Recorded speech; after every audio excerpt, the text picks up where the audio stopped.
Bonjour et bienvenue pour un nouvel épisode de la boulimie, ça suffit. Je suis contente de vous retrouver et merci déjà pour vos inscriptions pour l'atelier du mois de mai qui aura lieu ce vendredi 31 mai de 20h à 21h portant sur les comportements spécifiques des addictions alimentaires. Vous trouverez toutes les informations nécessaires pour y participer dans l'épisode de la semaine dernière et il est encore temps de vous inscrire. Ce sera avec plaisir. Comme je vous l'avais annoncé lors de l'épisode précédent, voici une nouvelle rubrique, un regard particulier sur. Aujourd'hui, un regard particulier sur les édulcorants artificiels. Il se résume ainsi. Évitez les édulcorants artificiels car ils peuvent provoquer des envies de sucre et présenter des risques pour la santé.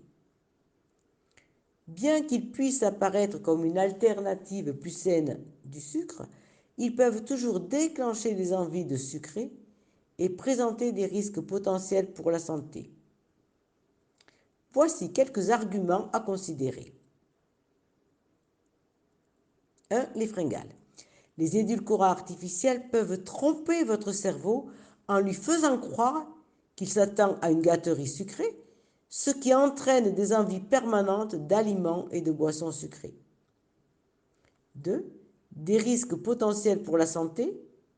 Certaines études suggèrent que les édulcorants artificiels peuvent avoir des effets négatifs sur le métabolisme, la santé intestinale et même contribuer à la prise de poids au fil du temps.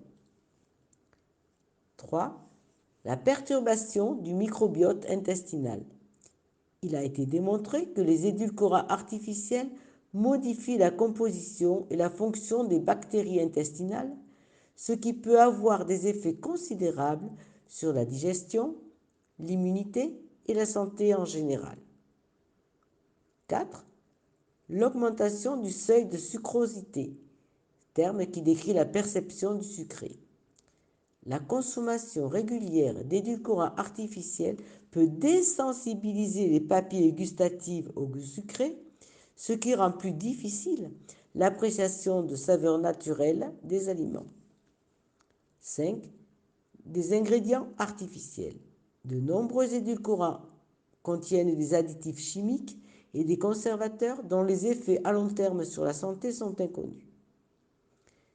Et maintenant, des suggestions.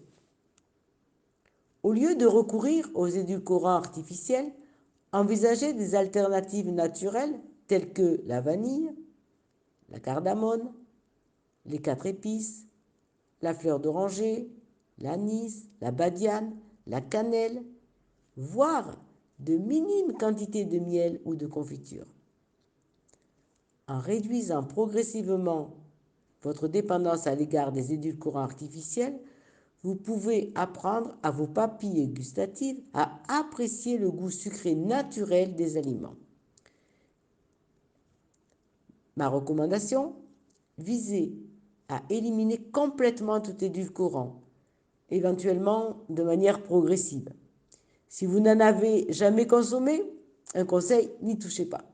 C'est plus facile de ne pas commencer à les incorporer dans votre plan alimentaire que de les arrêter, du moins pour la plupart des personnes.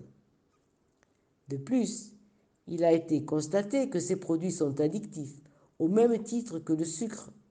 Et donc, les personnes en augmentent progressivement les doses pour en arriver parfois à complètement dénaturer le produit d'origine. Et maintenant, comment être créatif? Voici quelques pistes. À partir d'une brochette de fruits, par exemple, que pourrions-nous améliorer? La présentation, les couleurs, la variété, la forme, l'accompagnement, du yaourt, du fromage frais. Quel choix d'épices ou de mélange d'épices? Pensez à toutes les variations amusantes, originales et innovantes que nous pourrions tester et partager. Et maintenant, dégustez vos brochettes de fruits rafraîchissantes et nutritives en prenant le temps de les savourer avec délice. N'hésitez pas à me faire part de vos trouvailles dans les commentaires. Si cet épisode vous a plu, pensez à cliquer sur le pouce, à vous abonner et à partager autour de vous. C'est ensemble et en partageant que nous allons continuer de nous améliorer pour encore mieux apprécier nos repas. La semaine prochaine, je serai avec Claire qui a perdu 40 kilos depuis plus de 13 ans et qui ne les a jamais repris. Son témoignage est très touchant et inspirant. Je vous dis à lundi prochain et je vous souhaite une très bonne semaine.